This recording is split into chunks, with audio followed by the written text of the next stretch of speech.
खुशियों के रंग नेशनल ऑटोमोबाइल के संग अब सभी प्रकार की टू व्हीलर गाड़ियां उपलब्ध है, वो भी आकर्षक ऑफर्स के साथ। संपर्क कीजिए नेशनल ऑटोमोबाइल, हरिगंज और मोघट रोड, खंडवा। क्या मामला था, काफी क्या घटना है? आज माननीय सत्र न्यायाधीश श्रीमती ममता जैन की न्यायालय द्वारा आरोपी रमेश को आजीवन कारावास और 5,000 रुपए अर्थदंड पर दंडित किया गया है। घटना थाना पिपलोद क्षेत्र की है।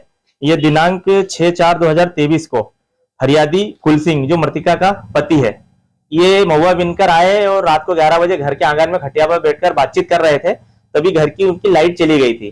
तो उसने उसकी पत्नी से बोला कि अपने घर की लाइट क्यों चली गई है और ये रमेश बार बार लाइट क्यों बंद कर देता है।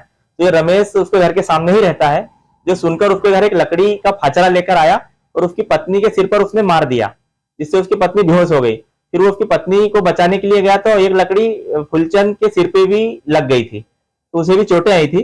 फिर इलाज के लिए उसे सरकारी अस्पताल खंडवा लेकर आए और इलाज के दौरान बद्रीबाई की पत्नी है, उसकी मृत्यु हो गई। और इस मामले में अभियान का संचालन डीपीओ श्री चंद्रशेखर हुकलवार साहब के द्वारा किया गया है। विवाद की जड़ ये उसके घर की लाइट बंद हो गई थी, इसी बात पे से हुआ था विवाद। तो कितने के आरोपी थे? इसमें ये एक ही आरोपी था, रमेश, और इसी ने उसको सिर पे मारा था, इससे उसकी मृत्यु हो गई थी। इसमें आजीवन कारावास सुनाया गया है, धारा 302 में आजीवन कारावास, 5,000 रुपए अर्थदंड, और ये हुआ इसमें। मैं एडीपी हरिप्रसाद बाकी मीडिया सेल प्रभारी।